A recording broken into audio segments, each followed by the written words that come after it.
Welcome to my YouTube channel. So நேற்று வந்து நான் ஒரு எஸ்எல்எம் மாடல் பற்றி ஒரு சீரிஸ் போட்டிருந்தேன்.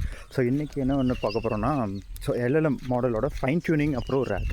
மொத்தம் இந்த வேர்ல்டில் பார்த்தீங்கன்னா 2 டைப்ஸ் ஆஃப் திங்ஸ் இருக்குது. ஒன்று வந்து ஃபைன் டியூன் பண்ணிவிட்டு அதுலேருந்து உங்களுக்கு டேட்டா வந்து வேணுங்கிற டேட்டாஸை நீங்கள் மாடல்கிட்ட கேட்டு வாங்கிக்கலாம். அது அனலிட்டிக்கல்ஸாகவும் இருக்கலாம், இல்லை டேஷ்போர்டாக இருக்கலாம், இல்லை எந்த மாதிரியான ப்ராசஸ் ஆனாலும் நீங்கள் பண்ணிக்கலாம். இன்னொன்று வந்து ரேக், அதாவது ரிட்ரைவல் ஆகுமெண்ட் ஜென்ரேஷனுங்கிறது வந்து பார்த்திங்கன்னா, ஸோ ஃபைன் டியூனிங்கிறது ஃபிக்ஸ்டு டேட்டாஸை நீங்கள் ட்ரெயின் பண்ணுவீங்க.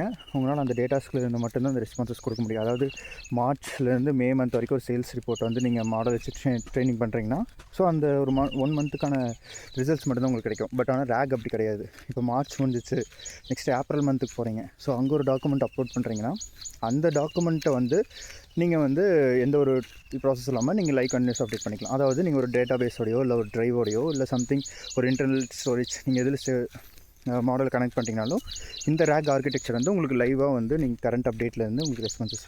ஸோ இதுதான் மேஜராக வந்து ஒரு 2 டிஃப்ரென்ஸ்ன்னு சொல்லலாம்.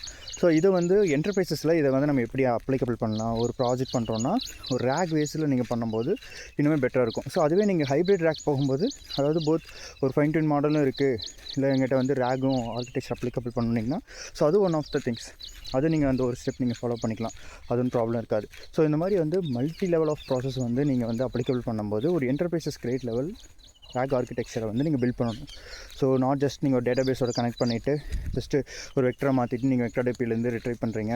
இங்கே வந்து உங்களுக்கு நீங்கள் கொடுக்குற குவரிக்கு ஏற்ற மாதிரி அது வந்து ரெஸ்பான்சஸ் இந்த டேட்டா பேஸ்லேருந்து எடுத்துகிட்டு வரணும், அதோட ஸ்டாப் ஆகாது. But you need to make some enterprises great லெவலில் நம்ம ஆர்கிடெக்சர் வந்து பில்ட் பண்ணணும். ஸோ ஓகேங்களா? ஸோ அப்படி பில்ட் பண்ணும்போது தான் வந்து உங்களுக்கு குவாலிட்டி ஆஃப் மெத்தட்ஸ் கிடைக்கும், குவாலிட்டி ஆஃப் அவுட்புட்ஸ் கிடைக்கும். ஸோ எக்ஸ்பெக்டட் அவுட்கம்ஸ் எல்லாமே உங்களுக்கு அதுலேருந்து ரிட்ரைவ் ஆகும்.